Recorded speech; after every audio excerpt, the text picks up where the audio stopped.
ఆంధ్రప్రదేశ్ రాష్ట్ర ప్రభుత్వ ఉద్యోగులు మరియు పెన్షనర్లు ఎదురు చూస్తున్న 30% మధ్యంతర భృతిపై ప్రస్తుతం రాష్ట్ర వ్యాప్తంగా చర్చ జరుగుతుంది. కూటమి ప్రభుత్వం అధికారంలోకి వచ్చిన వెంటనే ఉద్యోగుల సంక్షేమానికి పెద్దపీట వేస్తామని, ముఖ్యంగా 30% ఐఆర్ ప్రకటిస్తామని హామీ ఇచ్చిన సంగతి అందరికీ తెలిసిందే.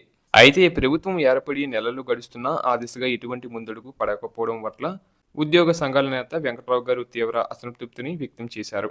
ఎన్నికల మేనిఫెస్టోలో ఇచ్చిన ఈ కీలక హామీని ప్రభుత్వం వెంటనే నిలబెట్టుకోవాలని, ఆర్థికంగా ఇబ్బందులు పడుతున్న ఉద్యోగులకు భరోసా కల్పించాలని ఆయన డిమాండ్ చేశారు.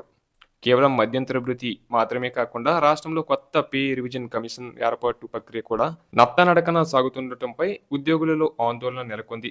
తక్షణమే పిఆర్సీ కమిటీ చైర్మన్ను నియమించాలని, అప్పుడే ఉద్యోగుల వేతన సవరణకు సంబంధించిన నివేదికలు మరియు కసరత్తులు సకాలంలో పూర్తవుతాయని ఆయన స్పష్టం చేశారు. గత 4 సంవత్సరాల నుంచి పెండింగ్లో ఉన్న డిఏ బకాయిలు మరియు సరెండర్ లీవ్లు నగదు విడుదల చేయకపోవడం వల్ల ఉద్యోగులు తీవ్ర ఆర్థిక ఇబ్బందులకు గురవుతున్నారు.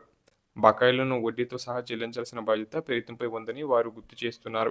ముఖ్యంగా ఒంగోలు డివిజన్ పరిధిలోని బహుజన టీచర్స్ అసోసియేషన్ను ప్రతి మండలానికి విస్తరించాలని, ప్రతి ఉపాధ్యాయుడి గొంతుకును ప్రభుత్వానికి వినిపించేలా బలమైన శక్తిగా ఎదగాలని డివిజన్ కమిటీకి సూచనలు అందాయి.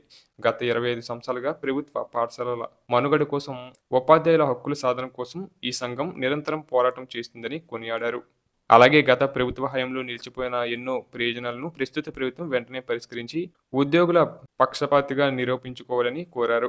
ప్రభుత్వ ఉద్యోగులు మరియు పెన్షనర్లకు రావాల్సిన ఈ పెండింగ్ బకాయిలు, పెరిగిన డిఏలు మరియు 30% ఐఆర్ కలిపితే ఒక్కొక్క ఉద్యోగికి సగటున 3 నుంచి 4 లక్షల రూపాయల వరకు ఆర్థిక ప్రయోజనం చేకూరే అవకాశం ఉంది.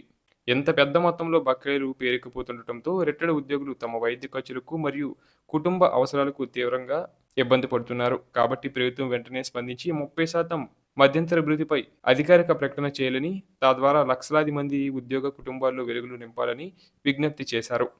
ఉద్యోగుల సమస్యల పరిష్కారంలో జాప్యం జరిగితే అది పాలనపై కూడా ప్రభావం చూపే అవకాశం ఉందని, వీలైనంత త్వరగా సానుకూల నిర్ణయం తీసుకోవాలని ఆశిస్తున్నారు.